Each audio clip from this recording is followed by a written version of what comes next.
Welcome friends, चैन गढ़ की online class में आपका स्वागत है। आप कैसे आप लोग? मैं ऐसा करता हूँ आप कुशल होंगे। फ्रेंड्स, आज कल जो समय है उसमें सबसे ज़्यादा ज़रूरी है कोविड प्रोटोकॉल को फॉलो करना। हालांकि केसेस कुछ कम हुए हैं मामले, फिर भी जब तक आप वैक्सीनेट ना हो जाए तब तक घर से बाहर नहीं निकले। मैं बार बार इसलिए क्लास से पहले चर्चा करता हूँ कि मुझे आपकी फिक्र होती है, और चूंकि आप लोग हमारे साथ जुड़े हुए हैं, हमारे टीम के साथ जुड़े हुए हैं, सहानुभूति रखते हैं, इसलिए मैं बार बार आपसे निवेदन करता हूँ कि आप घर पे रह के ऑनलाइन क्लास का आनंद लीजिए।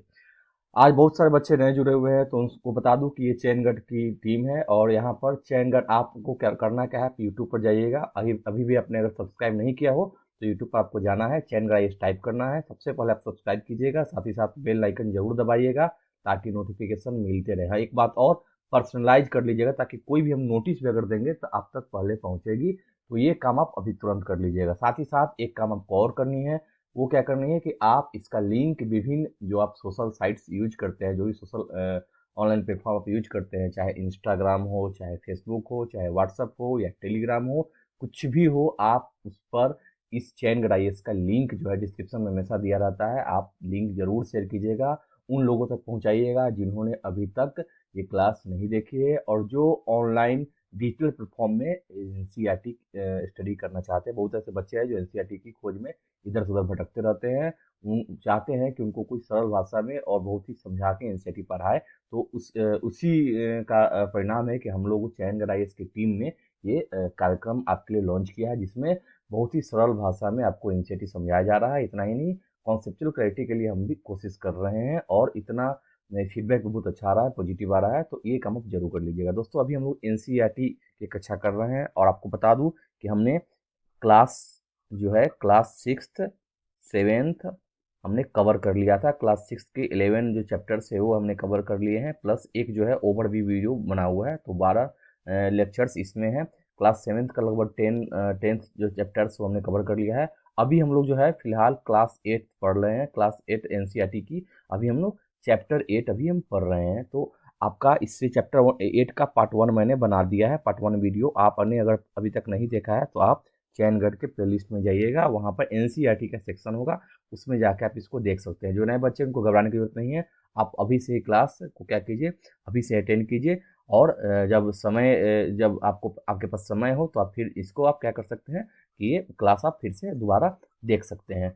और इतना ही नहीं, आपको घबराने की भी जरूरत नहीं है। आपके मन मस्तिष्क में बार बार ये सवाल आती है कि अगर हमने क्लास सिक्स और क्लास सेवेंथ नहीं पढ़ा तो फिर क्लास एट हमको समझ में आएगा कैसे। तो ये सब जो है बातें बचकानी हरकतें, इसको आप छोड़ दीजिए, आप यहाँ से कंटिन्यू कीजिए। क्योंकि हम एनसीईआरटी पढ़ रहे हैं, एनसीईआरटी के बारे में हम जानते हैं कि बहुत सरल भाषा में है और बच्चों के लिए पढ़ाया जाता है, तो आप समझ जाएंगे। रही बात क्लास सिक्स और क्लास सेवेंथ की, तो ये इस वीडियो कंटिन्यू कीजिए। उसके बाद आपके पास बहुत समय है दोस्तों। तो ये अब बात आप समझिए, आपके बहुत समय है, आप उसके बाद आप समय निकाल के अपनी सुविधा अनुसार कभी भी एक स्लॉट में इसको देख सकते हैं। क्लास सिक्स क्लास सेवन धीरे धीरे करके आप वीडियो देख लेंगे। 12 क्लासेस 12 दिन वहाँ आपको लगेंगी, 10 12 10 मतलब आपके अनुसार, मेरे अनुसार तो एक महीने भी सफाई से, अगर दो दो बार 2 2 3 घंटा आप समय दे पाएंगे तो आप 15 दिन में इसको कवर कर लेंगे। फिर भी कोई दिक्कत है तो जरूर कमेंट करके हमें बताइएगा। तो दोस्तों, आज का जो टॉपिक है उसकी शुरुआत करता हूँ। मैं ये मान के चलता हूँ कि आप पूरी तरह प्रिपेयर हो, मानसिक रूप से प्रिपेयर हो चुके हो। एक काम आपको करना है, डायरी और पेन लेके बैठनी है, ताकि कोई भी इंपॉर्टेंट जो चीज़ है, जो भी इंपॉर्टेंट फैक्ट्स है, उसको आप राइट डाउन करते जाइएगा, ताकि एग्जामिनेशन के समय आपको बार बार इधर उधर देखना ना पड़े। आप एक नोट्स बना ले, उस नोट्स के सहारे आप आगे रिवाइज करें। रिवीजन में आपको बहुत ज़्यादा उसका फायदा ज़्यादा आपको मिलेगा। ठीक है दोस्तों, तो शीर्षक आज का महिलाएं जातियों सुधार, इसमें हमने बात की थी यहाँ पर कि किस प्रकार 19वीं शताब्दी में समाज सुधार हुआ था। उसमें महिला जो है, महिला समाज को फोकस किया गया था, और महिलाएं से संबंधित जो विभिन्न प्रकार के अंधविश्वास थे या प्रचलित मान्यताएं थी, पारंपरिक रीति रिवाज जैसे सती प्रथा और विधवा पुनर्विवाह की जो संभावना नहीं थी, विधवाओं का जो जीवन था बहुत ही दुर्लभ था। तो वैसे लोगों के लिए उनको शिक्षा का अधिकार नहीं था, उनको मताधिकार के तो खैर से बात हम नहीं करेंगे, फिर भी शिक्षा का अधिकार नहीं था। वो घर के चौखट से बाहर नहीं आती थी, और बहुत सारे क्रियाकलापों में उनका योगदान बिल्कुल न के बराबर था। धार्मिक कार्यों में हिस्सा नहीं ले सकती थी। इस प्रकार के जो प्रतिबंध है, जो रूढ़िवादी प्रतिबंध है, उसको तोड़ने का प्रयास 19वीं शताब्दी में विभिन्न समाज सुधारकों द्वारा किया गया। हाँ, इसमें ये भी बात है कि उस वक्त के गवर्नर जनरल थे, उन्होंने भी इसमें मदद की, और स्थानीय जो समाज सुधारक है, जैसे राजा राम मोहन राय, दयानंद सरस्वती, ईश्वर चंद्र विद्यासागर, पंडिता रमाबाई इत्यादि की चर्चा हमने की है। तो उन लोगों ने क्या किया, उनके अथक प्रयास से क्या हुआ, समाज में इन लोगों को कुछ अधिकार दिलाया गया। हालांकि अभी भी 19वीं शताब्दी मतलब अभी अभी के युग में जो महिला सशक्तिकरण की बात कर रहे हैं, तो आप देखिएगा कि वो उसी का परिणाम है। धीरे धीरे हम क्रमागत रूप से महिलाओं की स्थिति जो है, प्राचीन काल में अगर यहाँ है तो अभी धीरे धीरे इसका अक्सर हम करते जा रहे हैं। महिलाओं की प्रगति धीरे धीरे बढ़ती गई। 19वीं शताब्दी के बाद से प्रगति बढ़ती ही चली गई। उससे पहले महिलाओं की स्थिति बहुत ही समाज में दयनीय रही थी। उनके अधिकार बिल्कुल सीमित थे, उनके पति के अधीन, या जब तक वो कवारी रहती थी, मतलब कन्या थी, तब तक वो पिता के अधीन रहती थी, पिता के निर्देशन में रहती थी, और पिता के गाइडेंस में वो उनका जीवन चलता था। शादी के बाद पति के अंतर्गत वो रहती थी। तो यहाँ देखिए कि उनको गुलाम की तरह बिहेव किया जाता है। इन द सेंस मेरे कहने का अर्थ है कि फ्रीडम नहीं थी, वो हर बात में उनको पूछना पड़ता था। कुछ ऐसी रीति रिवाज है समाज में जिनको मानना पड़ता था, जिसको पसंद नहीं भी करती थी लेकिन उसको विरोध नहीं कर सकती थी, क्योंकि उस वक्त का रूढ़िवादी समाज जो है उसकी इजाजत नहीं देता था। तो हमने यहाँ पर महिला जाति सुधार में हमने यहाँ पर यहाँ सती प्रथा का एक चित्रण किया गया था। मैंने बताया था किस प्रकार सती प्रथा के अंतर्गत जो महिला के कोई पति अगर डेथ कर गए, तो पति की डेथ के बाद उनको उनके चिता के साथ जला दिया जाता था, चाहे उनकी इच्छा हो या ना हो। इसके लिए करना क्या पड़ता था, यहाँ बताया गया है कि महिला को पति के साथ जबरदस्ती बांध दिया जाता था, और उनके बाद उनको कुछ नशीला द्रव्य दिया जाता था, और उसके बाद उनको जिंदा लाया जाता था। ये समाज की बहुत ही मतलब क्या बोले, दुखद घटना है, और देखने से ही रूह कांप जाती थी। तो उस समय का जो समाज है, खासकर उस समय के रीति रिवाज है, वो इतने निम्न दर्जे के थे, इतनी पारंपरिक सोच थी, और अंधविश्वास पूरे घर कर गए थे समाज में।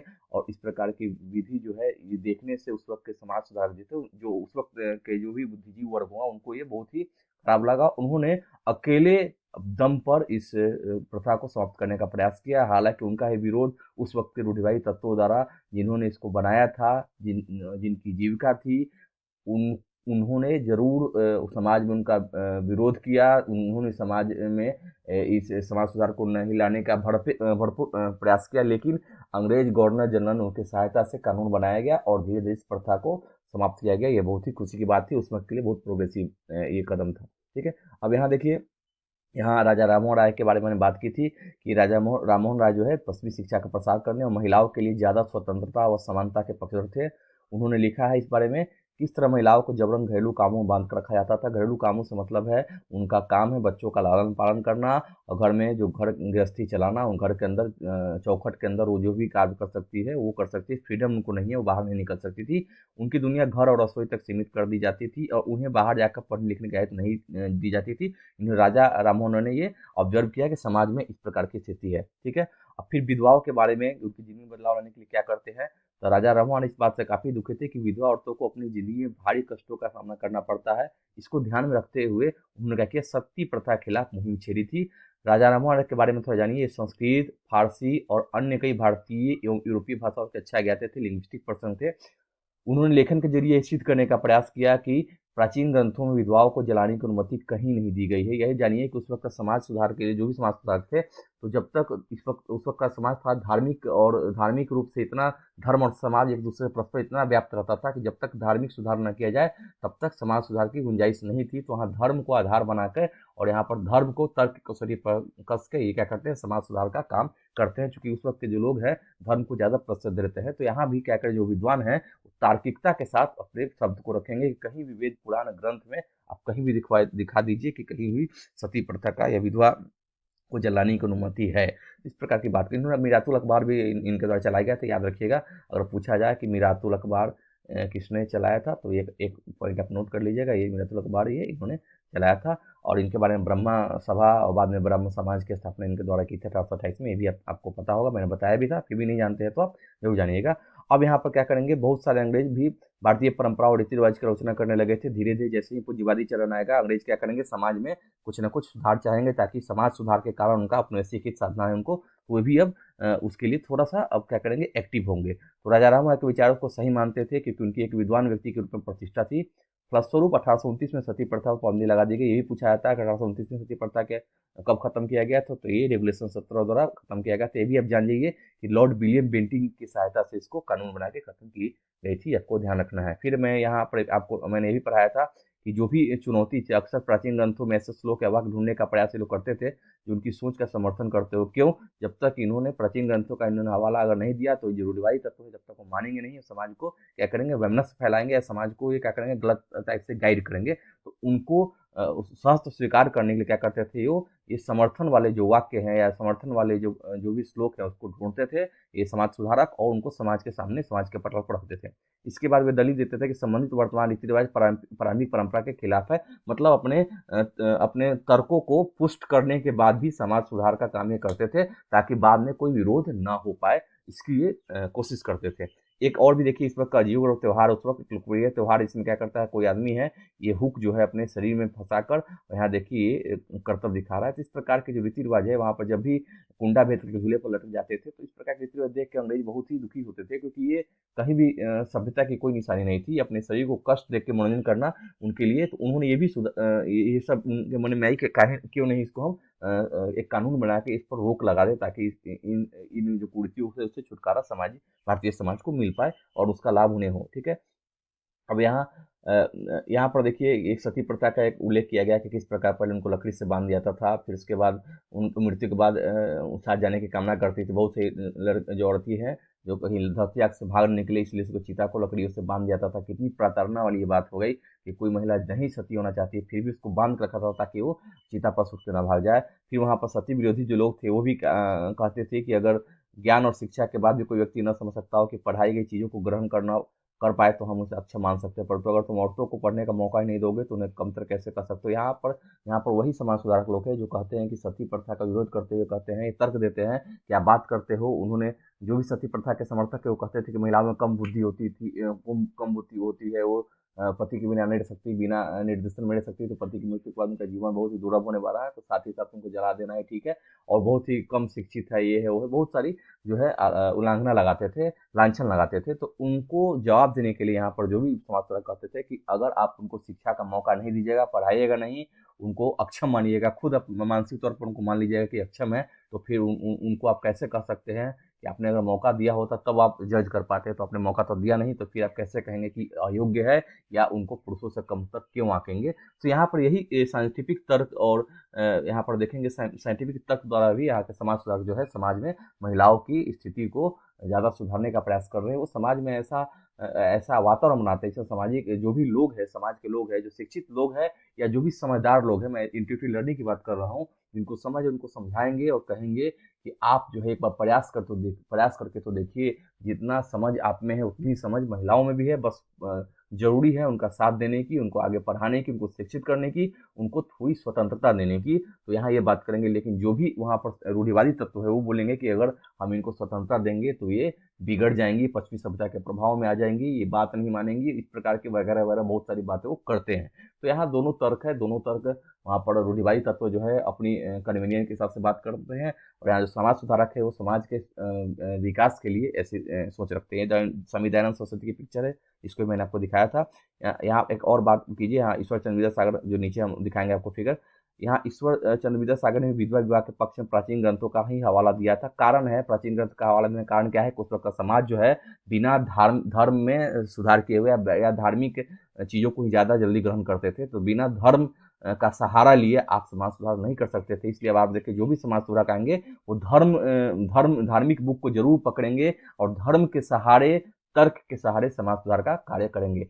अंग्रेज सरकार ने उनका यह सुझाव मान लिया और 1856 में विधवा विवाह के पक्ष में कानून पारित कर दिया। यहाँ एक बात और ध्यान दीजिएगा कि यहाँ जो ब्रिटिश जो भी गवर्नर या सरकार है, यहाँ पर समाज सुधारकों का साथ दे रही है, क्योंकि उनके भी नज़र में ये असभ्यता की निशानी है। तो वो भी प्रयास कर रही है कि महिलाओं की स्थिति समाज में सुधर पाए। विधवाओं के विवाह का विरोध करते तो उन्होंने विद्यासागर का विरोध किया और यहाँ तक कि उनका बहिष्कार भी कर दिया गया था समाज में। फिर भी उन्होंने क्या किया, उसको चुनौती दी, खुद उसके लिए उन्होंने प्रयास किया था, व्यक्तिगत तौर पर प्रयास किया, और धीरे धीरे समाज के बुद्धिजीवियों का साथ उनको मिलने लगा, अंग्रेजों का साथ मिला और कानून बना के इस कानून यहाँ पर आप देखेंगे विधवा पुनर्विवाह कानून को पास करवाया 1856 में उन्होंने। 19वीं सदी को उत्तरार्ध तक विधवा विवाह के पक्ष में चलाया जा रहा आंदोलन देश के अन्य भागों में फैल गया। ये तो फैलेगा ही, मद्रास प्रेसिडेंसी के तेलुगु भाषी इलाकों में इनका भी ध्यान रखिएगा। वीरे सलिंगम पुंतुलु ने विधवा विवाह के समर्थन में एक संगठन बनाया था। लगभग उसी समय मुंबई के युवा बुद्धिजीवियों और सुधारकों ने भी विधवा विवाह के प्रचार प्रसार का संकल्प लिया। उत्तर में आर्य समाज की स्थापना करने वाले स्वामी दयानंद सरस्वती ने भी विधवा विवाह का समर्थन किया है। यहाँ पर दयानंद सरस्वती में आर्य समाज की स्थापना की थी। याद रखिएगा, ये पूछता है एग्जामिनेशन में, एग्जामिनेशन पॉइंट ऑफ व्यू से जरूरी है। अगर आप वन डे एग्जामिनेशन भी दे रहे हैं, कंप्लीट एग्जामिनेशन, उसमें भी आपको ये पूछा जा सकता है कि आर्य समाज की स्थापना कब की गई थी। तो आर्य समाज ने हिंदू धर्म सुधारने का प्रयास किया था। बाद में ही हिंदू पुनर्वासित तत्व के कारण यहाँ पर देखेंगे, सांप्रदायिकता में पढ़ेंगे कि कहीं ना कहीं इन हिंदू जो समाज सुधारक थे, इनके ज़्यादा थोड़ा कट्टर हो गए समाज सुधार के प्रति, तो इन्होंने सांप्रदायिकता का बीज बो दिया था अनायास ही। उसकी बात हम जरूर करेंगे स्वतंत्रता संग्राम के समय। इसके बावजूद विवाह करने वाली विधवा महिलाओं की संख्या काफी कम थी। विवाह करने वाली विधवाओं को समाज में आसानी से स्वीकार नहीं किया जाता था। इस तरह रूढ़िवादी तबके इस नए कानून का विरोध करते रहे। उनका मानना था समाज में जब तक आप एक्सेप्टेंस नहीं देंगे, लोगों को स्वीकार नहीं करेंगे, महिला विधवा विवाह को स्वीकार नहीं करेंगे, समाज के लोग अगर समाजीकरण नहीं करेंगे तो फिर दिक्कत होती है समाज में रहने में। उस फैमिली को भी जो विधवा विवाह पुनर्विवाह का समर्थक है या अपने घर में किसी विधवा नारी से शादी किया है, तो फिर उसको समाज में दिक्कत तो होने लगती थी। तो वहाँ एक ज़रूरत थी, एक आंदोलन की, एक सामाजिक आंदोलन की, एक बुद्धिजीवी आंदोलन की, जो लोगों को ये समझा सके कि पुरुषों और महिलाओं में कोई भेद नहीं है। खासकर विधवाओं की भी जीवन के बाद, पति की मृत्यु के बाद उसका जीवन का जो समय है, वो उनका अधिकार है कि वो सही जीवन जी सके। तो यहाँ पर ये चीज़ ज़्यादा गौर करने वाली बात है। ईश्वरचंद्र विद्यासागर की ये पिक्चर है, आप देख लीजिए। यहाँ लड़कियां स्कूल जाने लगती है कब? तो बहुत सारे सुधारकों को लगता था कि महिलाओं की दशा सुधारने के लिए लड़कियों को शिक्षित करना जरूरी। बिल्कुल सही बात है कि समाज में अगर महिलाओं को शिक्षित किया जाने लगा तो अपने अधिकारों के बारे में सचेत हो जाएंगी और अपने अधिकारों की बात करेंगी। कलकत्ता में विद्यासागर और बम्बई में बहुत सारे अन्य सुधारकों ने लड़कियों के लिए स्कूल खोले। 19वीं सदी के मध्य तक जब इस तरह के प्रारंभिक स्कूल खुले तो बहुत सारे लोग उनसे डरते थे। कारण था कि उनको डर लगता था कि कामकाज घर में नहीं करने देंगे, सामाजिक बहिष्कार किया जाएगा, घरेलू बहिष्कार किया जाएगा, इस प्रकार। और बहुत सारे लोगों का तर्क था कि इससे लड़कियां बिगड़ जाएंगी, सामाजिक जो रीति रिवाज है वो बिगड़ जाएगी। और यहाँ पर उनका उनका मानना था कि ज़्यादा पढ़ी लिखी वाली महिलाएं जो है, उनके उदार विचार वाले पिता या पति की देखरेख में घर में ही पढ़ाया जाता रहा। यहाँ पर कुछ लोग ऐसे भी थे जिन्होंने पढ़ाया, इस बात को माना, लेकिन घर के चार दीवारी के अंदर इन्होंने शिक्षा की व्यवस्था की। कई महिलाओं ने बिना किसी मदद के लिए ही खुद ही पढ़ना लिखना सीख लिया। मतलब जागरूकता का प्रभाव यहाँ पर देखा जा रहा है। फिर आप देखेंगे यहाँ पर एक हमने पढ़ा था सामाजिक और राजनीतिक जीवन की पुस्तक में, अपने रास सुंदरी देवी के बारे में हमने पढ़ा था। इसमें बताया गया था किस प्रकार रात में दिए की टेम्परेचर में चोरी छिप पढ़ना लिखना उन्होंने सीखा था। तो यहाँ एक बात की जा रही है, यहाँ हिंदू महाविद्यालय की छात्राएं जब पढ़ाई कर रहे हैं, उसका ई फिगर में ये मैंने चैप्टर आपको कवर करके दे दिया है, आप पार्ट 1 में इसको देख पाएंगे। फिर भी मैं थोड़ा आपको एक ओवरव्यू करके यहाँ पर ले जाने का प्रयास करता हूँ, क्योंकि बहुत सारे नए बच्चे अभी मैं देख रहा हूँ कि लाइव है और वो देख रहे हैं, तो उनके लिए मैं थोड़ा ये ओवरव्यू कर रहा हूँ और आपकी भी रिवीजन हो जाएगी, इसलिए ये कर रहा हूँ। यहाँ देखिए, यहाँ पर एक टीम द्वारा महिलाओं को शिक्षा करने का प्रयास किया जा रहा है। पूना के बारे में सुना है, रामायण पंडित के बारे में सुना है। फिर भोपाल की बेगम ने भी क्या किया, अलीगढ़ में लड़कियों के लिए प्राथमिक स्कूल खोला था। बेगम रुकैया सखावत हुसैन ने भी इस दौर में प्रभावशाली महिला थी, जिन्होंने कलकत्ता और पटना में मुस्लिम लड़कियों के लिए स्कूल खोले थे। वह रूढ़िवादी विचारों की कटु आलोचक मानी जाती थी। तो यहाँ ये प्रश्न पूछे जाएं तो आप याद रखिएगा, रुकैया सखावत हुसैन का भी नाम याद रखिएगा। पटना और अलीगढ़ में उन्होंने महिलाओं के लिए स्कूल खोला था। ठीक है, उनका भी ये मानना क्या था कि प्रत्येक धर्म के धार्मिक नेताओं ने औरतों को निचले दर्जे में रखा था, तो ये बातें समझ रही थी। फिर आप धीरे देखेंगे 1880 के दशक आते आते भारतीय महिलाएं विश्वविद्यालयों में प्रवेश लेने लगी थी। मतलब आप कॉलेज में उनका एडमिशन होने लगा, दाखिला होने लगा। उनमें से कुछ चिकित्सक बनी, कुछ शिक्षिका बन गई, बहुत सारी महिलाएं लिखने लगी। उन्होंने समाज में महिलाओं की स्थिति पर अपने आलोचनात्मक विचार प्रकाशित किए। पूना में घर पर ही रहकर शिक्षा प्राप्त करने वाली ताराबाई शिंदे ने स्त्री पुरुष तुलना नाम की किताब प्रकाशित की, जिसमें पुरुषों और महिलाओं के बीच मौजूद सामाजिक फर्कों की आलोचना की गई थी। यहाँ पर देखिए, इन महिलाओं के द्वारा ये मैंने दिखाया था कि किस प्रकार इन्होंने पंडिता यहाँ पर आप याद रखिएगा कि यहाँ पर ताराबाई शिंदे द्वारा स्त्री पुरुष तुलना का ये व्याख्या किया गया है कि ये मानती हैं किस तरह क्या महिलाएं पुरुषों से अलग चीज से बनी हैं, क्या वो धूल चट्टानों से बनी हुई हैं, पुरुष लोहे से बने हुए हैं, शुद्ध सोने से बने हुए हैं। तो यहाँ पर ये बहुत ही तार्किक आधार पर ये प्रश्न पूछती है और वहाँ पर स्त्री पुरुष तुलना में उनका वर्णन वो करती है। यहाँ आप देखिए, पंडिता रमाबाई की हमने चर्चा की थी। संस्कृत की महान विद्वान पंडिता रमाबाई का मानना था कि हिंदू धर्म महिलाओं का दमन करता है। उन्होंने ऊंची जातियों की हिंदी महिलाओं की दुर्दशा पर एक किताब भी लिखी थी। पूना में एक विधवा गृह की स्थापना की, जहाँ ससुराल वाले को हाथ से अत्याचार झेल रही महिलाओं को पनाह दी जाती थी। वहाँ महिलाओं को ऐसी चीज़ सिखाई जाती थी जिनसे सारे रोजी रोटी चला सके। मतलब जीविकापार्जन के लिए कुछ न कुछ सिलाई कढ़ाई या जो भी उस वक्त समाज में मौजूद हो, जीविका के लिए कुछ न कुछ उनको प्रोफेशन सिखाया जाता था ताकि वो आत्मनिर्भर बन सके। यहाँ पर देखिए, बहुत सारे रूढ़िवादी खेमे के लोग भी काफ़ी आग बबूला होकर, कारण था उनका कि बहुत सारे हिंदू राष्ट्रवादी को लगने लगा था कि हिंदू महिलाएं पश्चिमी तौर तरीके अपना रही हैं, जिससे हिंदू संस्कृति भ्रष्ट होगी और पारिवारिक सरकार नष्ट हो जाएंगी, संस्कार नष्ट हो जाएंगे। रूढ़िवादी मुसलमान भी इन बदलावों के नतीजों को लेकर चिंतित। कहने का अर्थ है, कुछ लोग ऐसा मान के चलते थे कि अगर महिलाओं को ज़्यादा शिक्षित किया गया, पश्चिमी सत्ता के अगर वो पकड़ में आ गई या पश्चिमी सत्ता से प्रभावित होने लगी, तो वो भारतीय जो है एक जो धार्मिक जो ये स्ट्रक्चर है वो टूट जाएगा, लोग महिलाएं जो है स्वतंत्र हो जाएंगी। तो इससे वो ये मान के चलती थी कि संस्कृति भ्रष्ट होगी, हमारी पारिवारिक संस्कार नष्ट हो जाएंगे और अधिकारों की बात की जाने लगी। तो इस प्रकार के लोग हैं, ऐसे लोग भी हैं जिनको मन में ये भय व्याप्त है कि इससे हमारा जो है परिवेश जो है खराब हो सकता है। तो वो अपने पक्ष के तरफ अपने पक्ष में वो बार बार इस चीज़ को ले रहे हैं। यहाँ मुस्लिम लोग भी ऐसे हैं जो बार बार चाह रहे हैं कि महिलाओं को ज़्यादा फ्रीडम न दिया जाए, ठीक है। फिर भी उस वक्त के जो समाज सुधारक है वो प्रोग्रेसिव काम कर रहे हैं, उसमें कहीं ना कहीं सफलता उनको जरूर मिलती है। फिर 19वीं सदी के आखिरी तक देखेंगे, खुद महिलाएं भी सुधारों के लिए बढ़ चढ़ कर प्रयास करने लगी थी। उन्होंने किताबें लिखी, पत्रिकाएं निकाली, स्कूल और प्रशिक्षण केंद्र खोले, महिलाओं को संगठित किया। 19वीं सदी की शुरुआत में महिलाओं को मताधिकार, बेहतर स्वास्थ्य सुविधाएं, शिक्षा के अधिकार के बारे में कानून बनवाने के लिए राजनीतिक दबाव समूह बनाने लगी थी। आप जानेंगे कि यहाँ पर बहुत सारे महिलाओं का गुट बनने लगेगा और वो जो गुट है राजनीतिक लड़ाई लड़ेंगी और महिलाओं के अधिकारों के लिए वो क्या करेंगे, सरकार पर दबाव बनाएंगे, ठीक है। कुछ महिलाओं ने 1920 के दशक के बाद विभिन्न प्रकार के राष्ट्रवादी और समाजवादी आंदोलन में हिस्सा लेना शुरू कर दिया था। अब उस वक्त के जो समाज सुधारक के साथ साथ उस वक्त जो राष्ट्रीय आंदोलन के जो भी प्रणेता थे, जैसे नेहरू जी, सुभाष चंद्र बोस, इन्होंने महिलाओं के लिए और अधिक स्वतंत्रता और समानता की मांगों का समर्थन किया। जब राष्ट्रीय नेताओं ने जब आश्वासन दिया कि स्वतंत्रता मिलने पर सभी पुरुषों महिलाओं को वोट देने का अधिकार दे दिया जाएगा, परंतु उनका आह्वान था कि जब तक स्वतंत्रता नहीं मिल जाती तब तक महिलाओं को अंग्रेजी राज विरोधी संघर्ष में ही जोड़ लगना चाहिए। मतलब ये भी क्या करते हैं, इनके द्वारा जब आश्वासन मिलता है, इनके द्वारा जब महिलाओं की उन्नति की बात की जाती है, तो एक नवीन संचार का उदय होता है समाज में और बहुत सारी महिलाएं जो है कदम से कदम मिला के देखेंगे। राष्ट्रीय आंदोलन महिलाओं की भूमिका का एक टॉपिक भी है जो आपको पढ़ाया जाएगा, उसमें आप इसको देख पाएंगे, ठीक है। अब बाल विवाह के विरुद्ध कानून बनाया गया। यहाँ से हम लोग पार्ट 2 वीडियो शुरू कर रहे हैं, तो इसका पार्ट 2 जो है यहाँ से हम लोग शुरू कर देंगे। तो यहाँ से आप जो नए बच्चे हैं वो तो यहाँ वो पुराना आपने देख लिया है, जो अब पार्ट 2 जो हम देखेंगे वो उन बच्चों के लिए जो पार्ट 1 उन्होंने कवर कर लिया है। महिला संगठनों के विकास तथा इन मुद्दों पर हो रहे लेखन की वजह से सुधारों के पक्ष में आवाज और मजबूत हुई। लोग बाल विवाह जैसी स्थापित परंपराओं को चुनौती देने लगे। ये बहुत ही सकारात्मक कदम है समाज के लिए। केंद्रीय विधानसभा में बहुत सारे सांसद थे जिन्होंने बाल विवाह पर पाबंदी हेतु कानून बनाने के लिए संघर्ष किया। 1929 में बाल विवाह निषेध अधिनियम पारित किया गया। इस कानून के बारे में वैसी कड़वी बहसें और संघर्ष नहीं हुए जैसे पुराने सुधारवादी कानून के बारे में हो चुकी। समय देखिए 1929 का समय है, इस वक्त बहुत लोग मेच्योर हो चुके थे और समाज में बहुत सारे सुधार को स्वीकार कर लिया गया है, तो ऐसे समय में ज़्यादा इनको दिक्कत नहीं होगी। इस कानून के अनुसार 18 साल से कम उम्र के लड़के और 16 साल से कम उम्र की लड़की की शादी नहीं की जा सकती थी।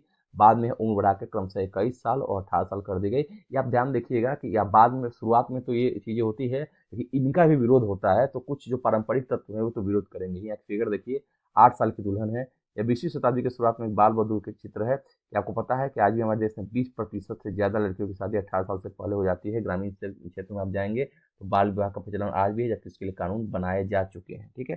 तो आप क्या इस पर कमेंट करना चाहते हैं कि आपकी नज़र में से कोई है या आपने कभी देखा है, महसूस किया है कि कहीं ना कहीं आपके समाज में बाल विवाह आज भी प्रचलित है।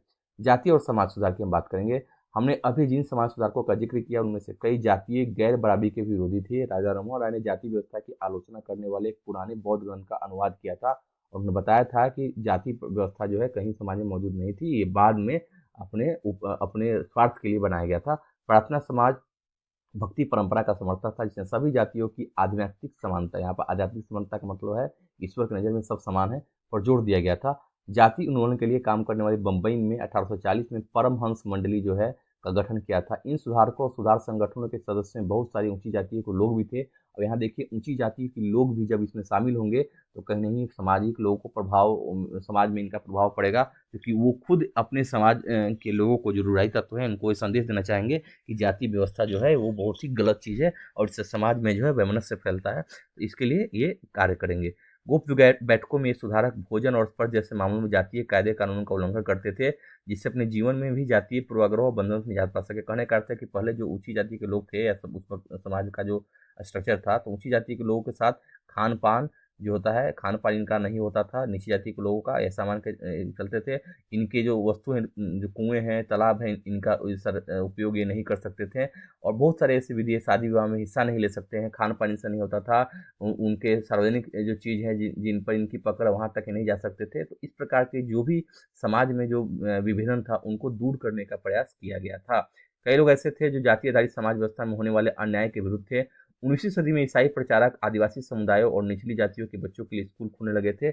इस प्रकार आप देखेंगे इन बच्चों को बदलती दुनिया में अपना रास्ता ढूंढने के लिए नए साधन मिलने लगे थे। मतलब जैसे ही एजुकेशन का प्रसार होगा, एजुकेशन उनको मिलने लगेगा, तो एजुकेशन से क्या करेंगे, उनकी बुद्धि खुलेगी और वो पश्चिमी सभ्यता के बारे में जानेंगे। और ये भी जब जब ये जानेंगे कि समाज में इस प्रकार के कोई भेदभाव जो है उसका कोई स्थान नहीं है, तो उसका विरोध करेंगे और वो भी अपनी आवाज़ बुलंद करेंगे। लेकिन ये बात ध्यान दीजिएगा कि हाँ, ईसाई मिशनरी का उद्देश्य कुछ अलग है। आप जानते हैं कि 1813 तक तो वो नहीं ज़्यादा एक्टिव रह पाए। 1813 के बाद उनको आज्ञा मिल गई और बहुत सारे ऐसे कानून बनाए गए जिससे ईसाई मिशनरी जो है धर्म बदलने का, ये शिक्षा के माध्यम से, समाज सुधार के माध्यम से बहुत सारे ऐसे ईसाई मिशनरी हैं जो गरीब तबके तक आज भी धर्मांतरण करवा रहे थे। उस वक्त भी धर्मांतरण कराने का वो काम करते हैं। लेकिन इस धर्मांतर का एक पॉजिटिव पक्ष ये होता है कि वो बहुत सारे लोग जो है एजुकेटेड हो पाए और अपने स्वतंत्रता समानता की बात करने लगे, समाज में अपने अधिकारों के प्रति अवगत हो पाए, सचेत हो पाए। उसी समय बहुत सारे गरीब लोग शहर में से निकलकर कई नौकरियों की तलाश में गांव छोड़कर भी जा रहे थे। नए कारखानों और नगर पालिकाओं में कई नौकरियां निकल रही थी, नई नई नौकरियां निकल रही थी। अध्याय 6 में आप शहरों के विस्तार के बारे में हमने आपको बताया भी था, आपने पढ़ा भी। अगर नहीं पढ़ा है तो वीडियो जरूर देख लीजिएगा, पढ़ चुके। कल्पना कीजिए कि इसमें मजदूरी की कितनी मांग पैदा हुई होगी। अब देखिए पूंजीवादी चरण है, तो यहाँ पर देखिए पूंजीवादी चरण में क्या होता है कि कल कारखानों का विकास हो रहा है। इंग्लैंड में औद्योगिक क्रांति से बहुत सारे अवसर उपलब्ध होंगे, वहाँ बड़ी बड़ी मशीनें लगाई जाएंगी, फैक्ट्रियाँ लगाई जाएंगी, तो उसमें लेबर की ज़रूरत होगी, तो वहाँ भी लेबर ले जाएंगे वो। और स्थानीय लेबर पर यहाँ कच्चे माल के उत्पादक के रूप में जब वो उपनिवेशिक देशों का यूज करेंगे, तो यहाँ भी लेबर की ज़रूरत होगी। यहाँ के छोटे मोटे उत्पाद के कारखानों में उनकी ज़रूरत होगी, भंडारण में ज़रूरत होगी। तो स्किल लेबर की जो ज़रूरत है उसकी पूर्ति यही लोग करेंगे। वहाँ पर मुंशी का काम हो या कुछ लिखा पढ़े काम हो, जो कुछ एजुकेटेड जो जो भी जो शिक्षित वर्ग है वो भी उनके अधीन काम करने लगेंगे। शहरों में नालियाँ बनाई जानी थी, मतलब विकास के काम यहाँ शुरू हो चुके थे। सड़कें बिछनी थी, इमारतों का निर्माण होना था, शहरों को साफ किया जाना था। इसके लिए कुलियों, खुदाई करने वालों, बोझा ढोने वालों, ईंट बनाने वालों, नालियाँ साफ करने वालों, सफाई कर्मियों, पालकी ढोने वालों, रिक्शा खींचने वालों की जरूरत थी। यह श्रम कहाँ से आएगा? तो श्रम यहाँ स्थानीय लोग ही इसकी पूर्ति करेंगे। इन कामों को संभालने के लिए गांव और छोटे कस्बों के गरीब शहर की तरफ जाने लगे। वहाँ मजदूरी की मांग पैदा हो रही थी। शहर जाने वाले बहुत सारे निम्न जातियों के लोग भी थे। कुछ लोग असम, मॉरिशस, त्रिनिदाद और इंडोनेशिया जैसे स्थानों पर बागानों में काम करने चले गए थे। आप जानिए कि यहाँ पर जो त्रिनिदाद है, मॉरिशस है, वहाँ भी बहुत सारे भारतीय मूल के लोग हैं जो उस वक्त अंग्रेजों के समय वहाँ गए थे, वहीं पर मूल रूप में वो बस गए थे। नए स्थानों पर जाकर अक्सर बहुत कठोर था, जाना काम बहुत कठोर होता था, क्योंकि नया जगह है, इस प्रकार के काम करने हैं, इस प्रकार की संभावना वहाँ पर व्याप्त रहती थी कि वहाँ जीवन उनका कैसा रहेगा। परंतु गरीबों और निचली जातियों के लोगों को यह गांव में स्वर्ण जमींदारों द्वारा उनके जीवन पर दमनकारी कब्जे और दैनिक अपमान से छूट निकलने का मौका था। मतलब यहाँ देखिए, सामाजिक अपमान से ज़्यादा आसान मानते हैं कि वो थोड़ा उनका शोषण कहीं हो जाए, लेकिन वो नहीं जाना चाहते थे। लेकिन वहीं कहीं पर जाके शहर में वो अपना जीवन जीना चाहते थे।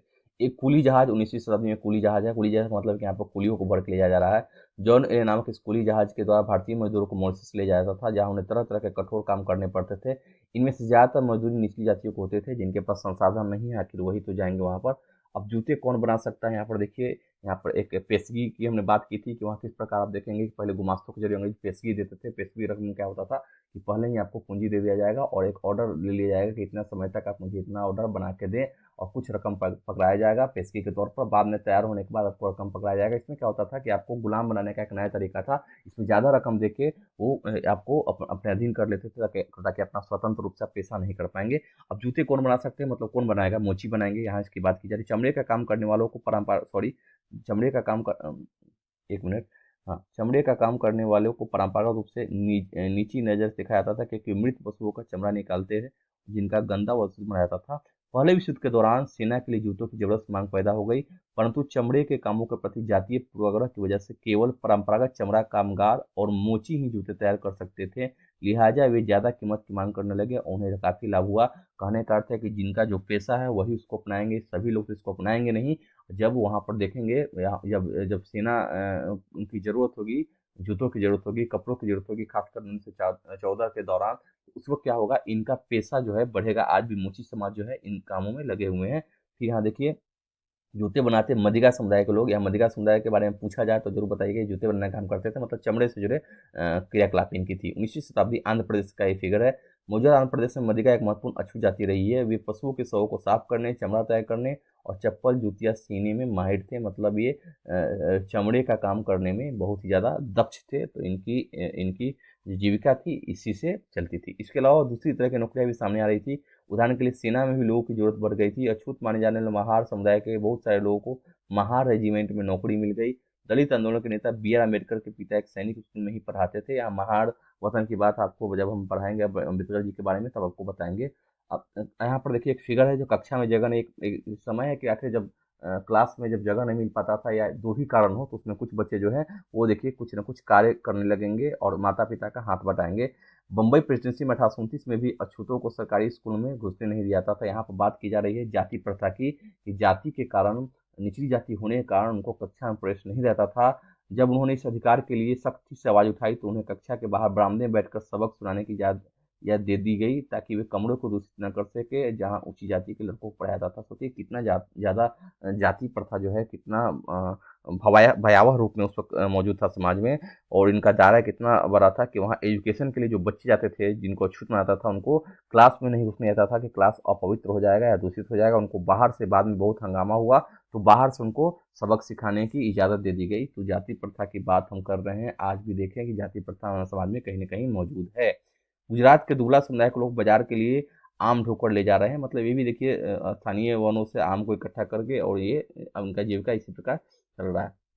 दुबला मजदूर स्वर्ण जमींदारों के पास मजदूरी करते थे, उनके खेत संभालते थे और जमींदारों के घर आंगन में तमाम छोटे बड़े काम करते थे, मजदूरी का काम ये करते थे। ठीक है, अब आगे हम बात करेंगे समानता और न्याय की मांग जब की जाएगी, कब की जाएगी, जब लोगों में इतनी जब समझ विकसित हो जाएगी, जब वो पढ़ने लिखने लगेंगे, उनकी जो तब वो समाज में अपने अधिकारों की बात करने लगेंगे। उन लोगों के द्वारा क्या हुआ, समानता की मांग की जाएगी, न्याय की मांग की जाएगी कि हम भी इंसान हैं, तो बहुत सारे तर्क दिए जाएंगे और तर्क के आधार पर इनको समाज में थोड़ा सा समाजीकरण होगा, इनकी स्थिति सुधरेगी। आज तो देख रहे हैं कि जब हमारे लोकतंत्र में बहुत सारे ऐसे कानून बना दिए गए, अस्पृश्यता विरोधी कानून आर्टिकल 17 द्वारा उनको अधिकार दिया गया है, छुआछूत कानून जो है उसी से संदर्भित है, और भी बहुत बाल मजदूरी के लिए कानून है, बहुत सारे कानून हैं जो अब समाज में हमारे हमारे कानून द्वारा उसको संरक्षित किया गया है, और उसकी उसकी शुरुआत कहीं न कहीं इसी समय में हुई होगी। यहाँ देखिए 19वीं सदी के दूसरे हिस्से तक गैर ब्राह्मण जातियों के भीतर से भी लोग जातीय भेदभाव के खिलाफ आवाज उठाने लगे थे।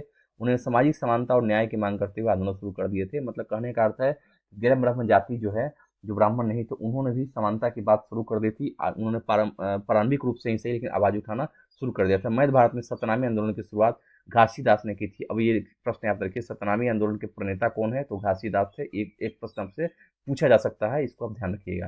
जिन्होंने चमड़े का काम करने वालों को संगठित किया और उनकी सामाजिक स्थिति में सुधार के लिए आंदोलन छेड़ दिया। पूर्वी बंगाल में हरिदास ठाकुर के मतुआ पंथ ने चांडाल काश्तकारों के बीच काम किया। हरिदास ने जाति व्यवस्था को सही ठहराने वाले ब्राह्मणादि ग्रंथों पर सवाल उठाया, जिसे आज केरल कहा जाता था। वहाँ एझावा जाति के श्री नारायण गुरु की चर्चा बार बार होती है। श्री नारायण गुरु ने अपनी लोगों के बीच एकता का आदर्श रखा। उन्होंने जाति की भिन्नता के आधार पर लोगों के बीच भेदभाव करने का विरोध किया। उनके अनुसार सारी मानवता एक ही जाति है, उनका एक ही मत कथन था, ओरु जाति ओरु मतम औरु दैवम मनुष्यवानु, मानवता की एक ही जाति, एक धर्म, एक ईश्वर है। नारायण गुरु के बारे में प्रश्न आपसे पूछे जाएंगे, इनके समुदाय के बारे में पूछा जाता है, तो ये किस जनजाति के थे, इनके बारे में एजवा जाति के थे। और इन्होंने नारायण गुरु ने क्या किया था कि केरल के क्षेत्र में एक मानवता की एक जाति, एक धर्म, एक ईश्वर है, उसका नारा दिया था और बताया था कि हम लोग भी आप ही के समाज से, हमारे ईश्वर भी एक है, हमारे धर्म भी एक है, मानवता एक है, अनेक नहीं है, इसकी बात ये करेंगे। इन सभी पंथों की स्थापना ऐसे लोग ने की थी जो गैर ब्राह्मण जातियों से थे, उनके बीच ही काम करते थे। उन्होंने उन आदतों और तौर तरीकों को बदलने का प्रयास किया जो प्रभावशाली जातियों का अपमान करने के लिए उकसाती थी। कहने का अर्थ है कि वो तरीकों को बदलना चाहते थे जिससे समाजीकरण उनका हो पाए।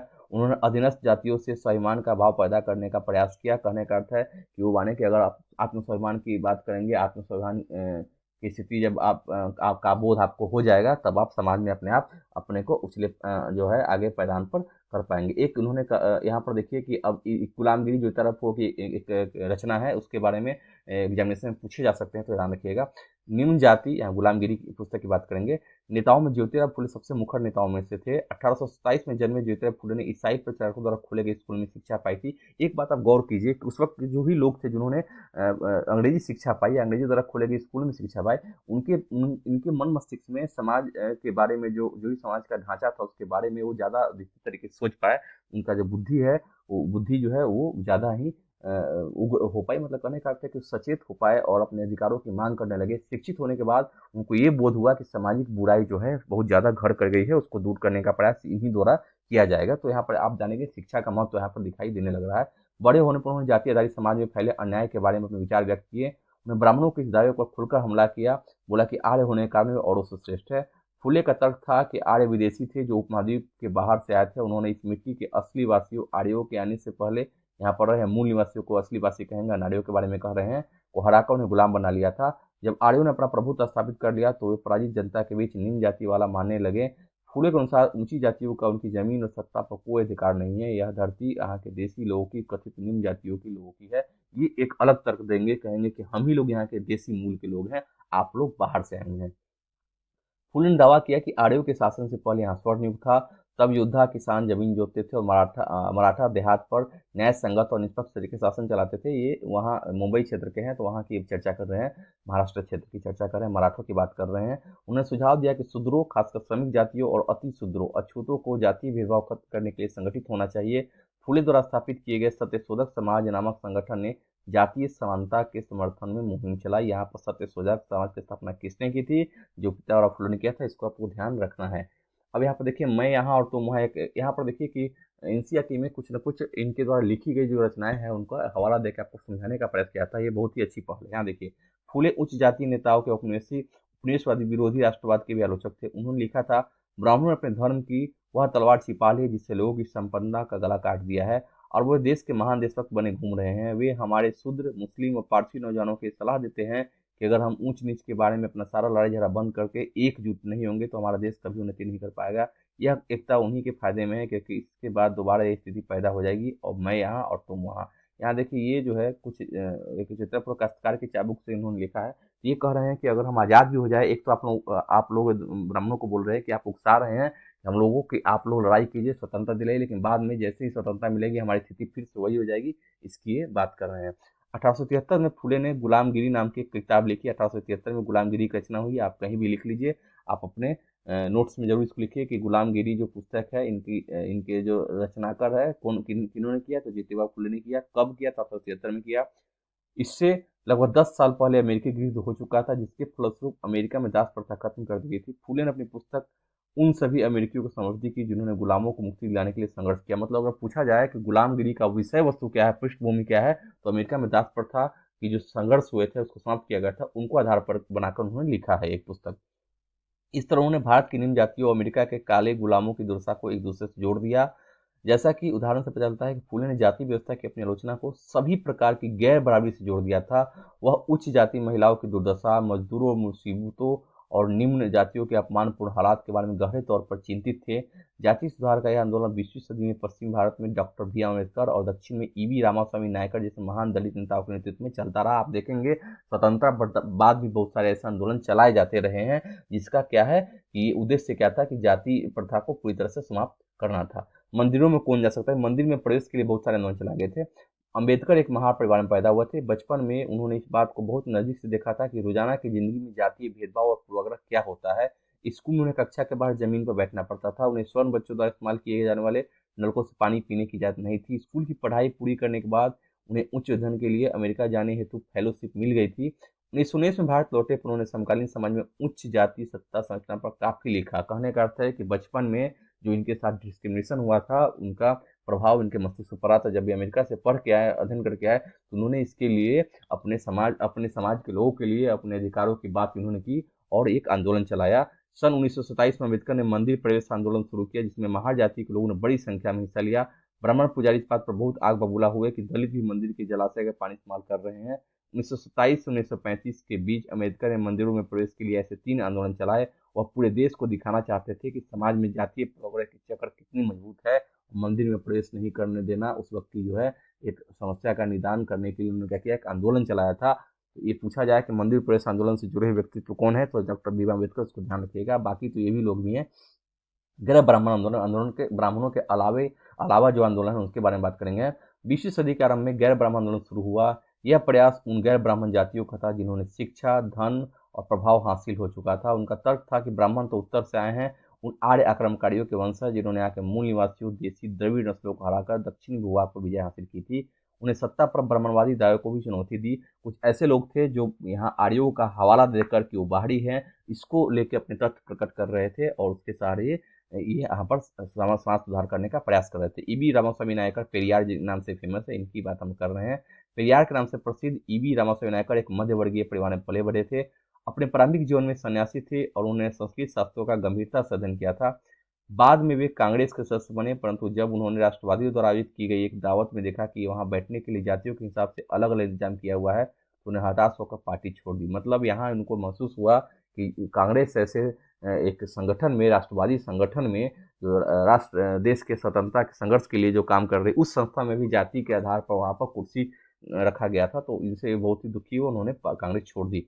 इस दावत में निम्न जातियों जातियों के लिए अलग अलग प्रकार बैठने का इंतजाम किया गया था। परिवार को समझ में आ चुका था कि अछूता को अपने स्वाभिमान के लिए खुद लड़ना होगा। अछूतों को इस बात को ध्यान रखते हुए उन्होंने स्वाभिमान आंदोलन शुरू किया। उनका कहना था कि मूल तमिल और द्रविड़ संस्कृति एक असली वाहक अछूत ही हैं। उन्होंने ब्राह्मणों को अपने अधीन कर लिया है, जिन्हें ब्राह्मणों ने अपने अधीन कर लिया। उनका मानना था कि सभी धार्मिक नेता, मुखिया सामाजिक विभाजन और असमानता को ईश्वर पर मानते हैं, इसलिए सामाजिक समानता के लिए सभी धर्मों से अछूतों को खुद मुक्ति पानी होगी। मतलब वो कहते थे कि धार्मिक सुधार ज्यादा आवश्यक है समाज में जीने के लिए। पेरियार हिंदू वेद पुराणों के कट्टर लोग थे। खासतौर से मनु द्वारा रचित संहिता, मनु संहिता की बात यहाँ पे की जा रही है, भगवत गीता और रामायण के वे कटु आलोचक थे। उनका कहना था कि ब्राह्मणों ने निचली जातियों अपनी सत्ता तथा महिलाओं पर पुरुषों का प्रभुत्व स्थापित करने के लिए इन पुस्तकों का सहारा लिया है। ये ऐसा मान के चलते थे कि सारे जो मुसीबत का जड़ है, मुसीबत की जो जड़ें हैं, ये इन धार्मिक पुस्तकों को ही मानते थे।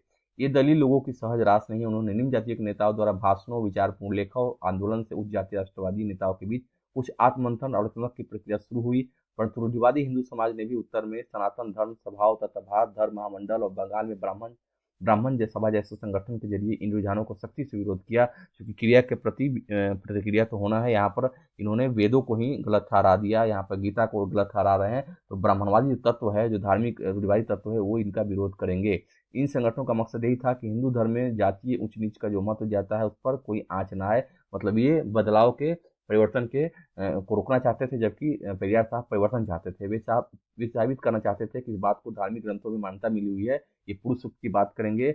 औपनिवेशिक काल के बाद भी जाति के सवाल पर बहस और संघर्ष चलते रहे और आज भी जारी। आज भी देखिएगा जातिगत आंदोलन की बात यहाँ बार बार होती है, आरक्षण की बात होती है, तो यहाँ पर आप देखेंगे कि आज भी कहीं कमोबेश ये जाति प्रथा मौजूद है। और सुधारों के लिए संगठित होना में केशव चंद्र सेन ब्रह्मो समाज के प्रमुख नेताओं में से एक थे। यहाँ ब्रह्मो समाज की बात की जा रही है। ब्रह्मो समाज की स्थापना 1830 में की गई थी। यह संस्था सभी प्रकार की मूर्ति पूजा और बलि के विरुद्ध थी और इनके अनुयायी उपनिषदों में विश्वास करते थे। उपनिषद को वास्तविक ज्ञान मानते थे। इसके सदस्यों को अन्य धार्मिक प्रथाओं या परंपराओं की आलोचना करने का अधिकार नहीं था। मतलब ये तटस्थ थे। ब्रह्म समाज में विभिन्न धर्मों के आदर्शों, खास तौर पर हिंदुत्व और ईसाई धर्म के विचारों की आलोचनात्मक व्याख्या करते हुए उनके नकारात्मक और सकारात्मक पहलुओं पर प्रकाश डाला। मतलब ये जो प्रोग्रेसिव तत्व है, उनके बारे में चर्चा करेंगे। यहाँ यंग बादाम के बाद इसके बारे में तो हम विशेष स्पेसिफिक पढ़ेंगे, फिर देख लीजिए।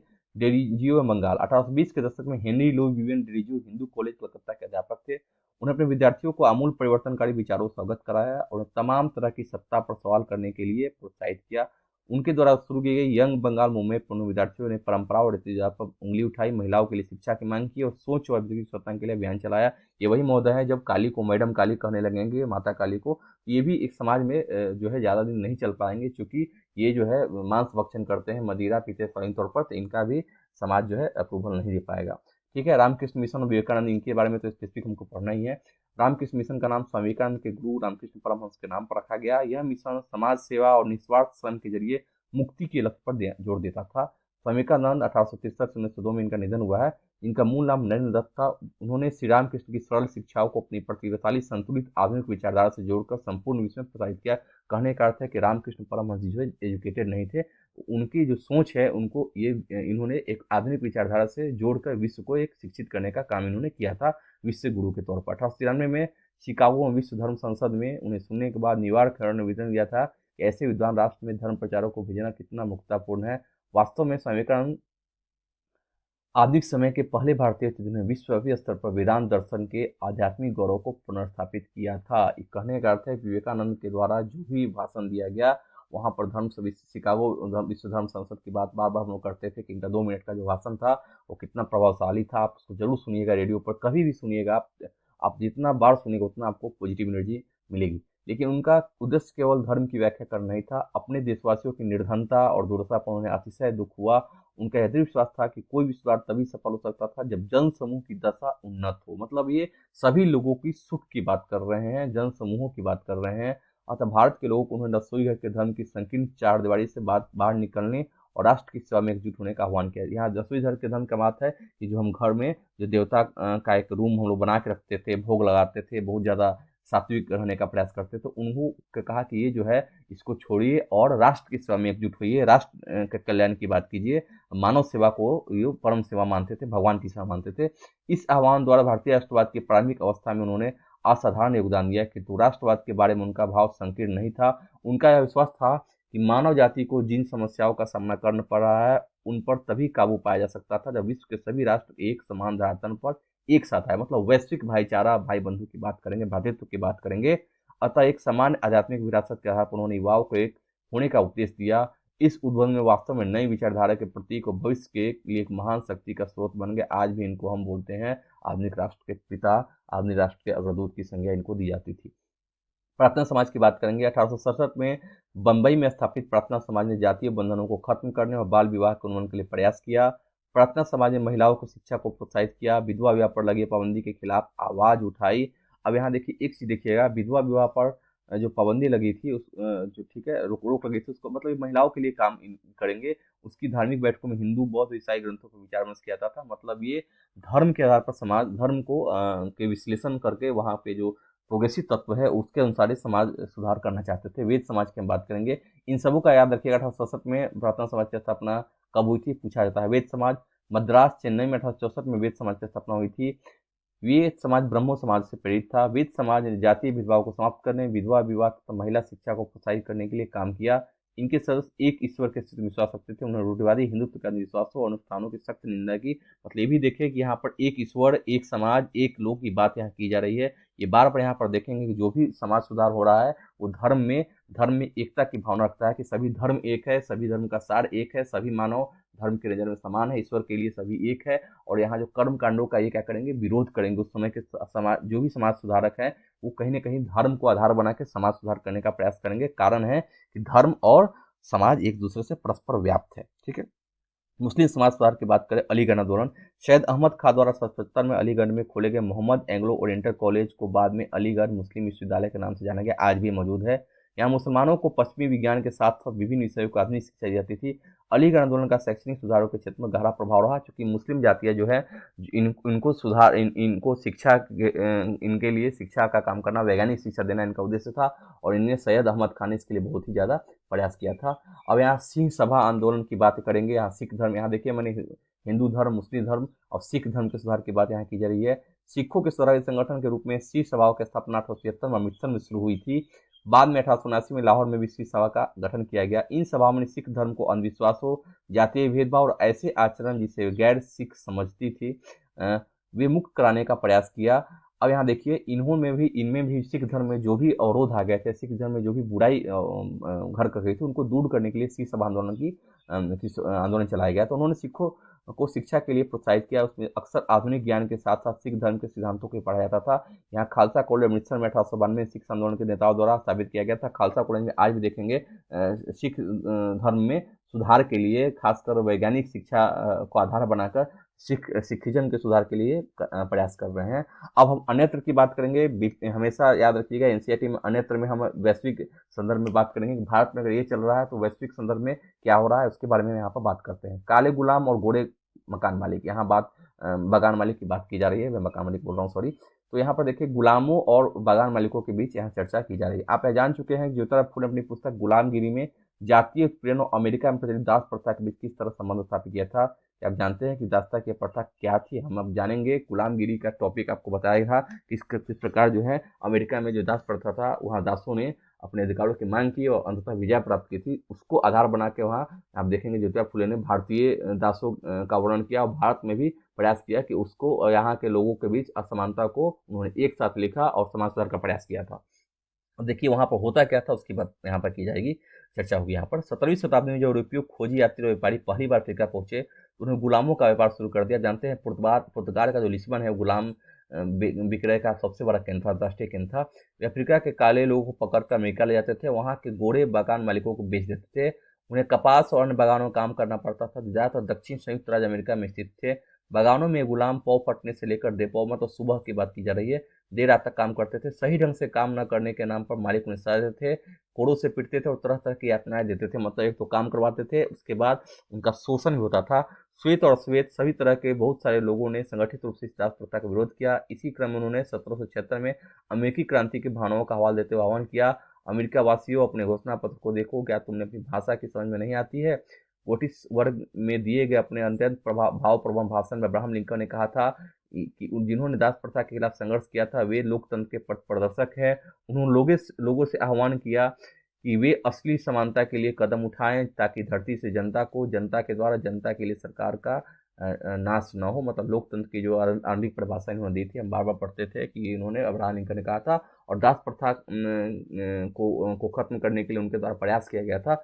यहाँ गुलामों की बिक्री को दक्षिण कोरिया अमेरिका में 1856 का एक दृश्य देखिए। यहाँ संभावित खरीदार नीलाम में अफ्रीका से लाए गुलामों की जांच पड़ताल कर रहे हैं। मतलब ये भी एक केंद्र था, गुलामों की यहाँ पर जांच पड़ताल की जाती थी और गुलामों को खरीदा जाता था। तो इस प्रकार की जो परंपराएं हैं उस वक्त मौजूद थी। देखिए उस समय का जो समय था, उस समय 19वीं शताब्दी एक बहुत ही उथल पुथल बड़ा समय था। वहाँ पर ज्ञान की कमी या एक तरह से कहिए कि जो अब संभावनाएं जो भी व्याप्त थी वो कुछ ही हाथों में, कुछ मुट्ठी तक ही सीमित थी। और वहाँ पर शोषण बहुत ज़्यादा हो रहे हैं, क्योंकि उस वक्त जो अंग्रेज जो है जो उपनिवेशों को तो शोषण करने के लिए ही इस्तेमाल कर रहे हैं। वहाँ पर जो अशिक्षित लोग हैं, जिनको बर्बर कहते हैं, जो सामाजिक रूप से बहुत ही पिछड़े हुए हैं, जो अपने प्राकृतिक आवरण में, वातावरण में जी रहे हैं, उनको वो गुलाम बनाते थे, तकनीकी के बल पर उनका शोषण करते थे।